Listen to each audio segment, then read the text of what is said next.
श्री हरतालिकेची. एक हरतालिके तुमची कहाणी. एके दिवशी ईश्वर पार्वती कैलास पर्वतावर बसली होती. पार्वतीनं शंकराला विचारलं, सर्व व्रतात चांगलं असं व्रत कोणतं? श्रम थोडे आणि फळ पुष्कळ असं एखादं व्रत असलं तर मला सांगा, आणि मी कोणत्या पुण्याईनं आपल्या पदरी पडले हेही मला सांगा. तेव्हा शंकर म्हणाले, जसा नक्षत्रात चंद्र श्रेष्ठ, ग्रहात सूर्य श्रेष्ठ, चार वर्णात ब्राह्मण श्रेष्ठ, देवात विष्णू श्रेष्ठ, नद्यात गंगा श्रेष्ठ, त्याप्रमाणे हरतालिका हे व्रत सर्वात श्रेष्ठ आहे. ते मी तुला सांगतो. तेच तू पूर्वजन्मी हिमालय पर्वतावर केलंस आणि त्याच पुण्याईनं तू मला प्राप्त झालीस. ऐक, हे व्रत भाद्रपद महिन्यातल्या पहिल्या तृतीयेला करावं. पूर्वी तू ते कसं केलंस हे मी आता सांगतो. मी तुला प्राप्त व्हावं म्हणून तू लहानपणी मोठं तप केलं. 66 वर्ष तर झाडाची पिकलेली पानं खाऊन होतीस. थंडी, पाऊस, ऊन ही तिन्ही दुःख सहन केली. तुझे हे श्रम पाहून तुझ्या बापाला फार दुःख झालं आणि अशी कन्या कोणास द्यावी अशी त्याला चिंता पडली. इतक्यात नारद मुनी तिथं आले. हिमालयानं त्यांची पूजा केली व येण्याचं कारण विचारलं. तेव्हा नारद म्हणाले, तुझी कन्या उपवर झाली आहे, ती विष्णूला द्यावी, तोच तिच्या योग्य नवरा आहे. त्यांनीच मला तुझ्याकडे मागणी करण्यास पाठवले आहे, म्हणून मी इथं आलो आहे. हिमालयाला मोठा आनंद झाला. त्यानं ही गोष्ट कबूल केली. नंतर नारद तिथून निघून विष्णूकडे आले.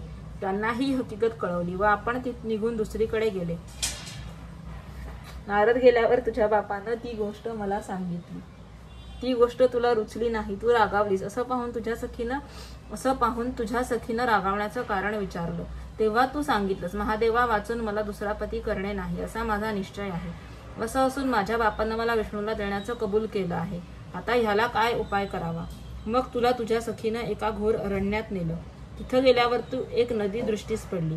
जवळच एक गुहा आढळली. त्या गुहेत जाऊन तू उपवास केलास. तिथे माझ्या लिंगाची पार्वतीसह स्थापना केलीस, त्याची पूजा केलीस. तो दिवस भाद्रपद शुद्ध तृतीयेचा होता. रात्री जागरण केलंस. त्या पुण्याने माझं इथलं आसन हल्लं. नंतर मी तिथं आलो, तुला दर्शन दिलं आणि वर मागण्यास सांगितलं. तू म्हणालीस, तुम्ही माझे पती व्हावं, याशिवाय दुसरी इच्छा नाही. मी ती गोष्ट मान्य केली व गुप्त झालो. दुसऱ्या दिवशी ती व्रतपूजा तू विसर्जन केलीस. मैत्रिणींसह त्याचं पारण केलंस. इतक्यात तुझा बाप तिथं आला. त्यानं तुला इकडं पळून येण्याचं कारण विचारलं. मग तू घडलेली सर्व हकीकत त्याला सांगितलीस. त्यानं पुढं त्यानं तुला मलाच देण्याचं वचन दिलं व तुला घेऊन तो घरी आला. मग काही दिवसांनी चांगला मुहूर्त पाहून त्यानं तुला मला अर्पण केलं. या व्रतानं तुझी इच्छा पूर्ण झाली. याला हरतालिका व्रत म्हणतात. याचा विधी असा आहे, ज्या ठिकाणी हे व्रत करायचं असेल त्या ठिकाणी तोरण बांधावं, केळीचे खांब लावून ते स्थळ सुशोभित करावं, पुढं रांगोळी घालून पार्वतीसह महादेवाचं लिंग स्थापन करावं, षोडशोपचारे त्याची पूजा करावी व मनोभावे त्याची प्रार्थना करावी. नंतर ही कहाणी करावी व रात्री जागरण करावं.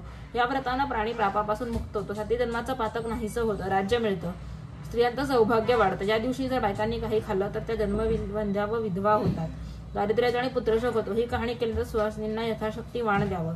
दुसऱ्या दिवशी उत्तरपूजा करावी आणि व्रताचं विसर्जन करावं. ही 60 उत्तरांची कहाणी. 5 उत्तरी. देवा ब्राह्मणाचे झाली, गाईचे गोठी, पिंपळाचे पारी, सुफळ संपूर्ण.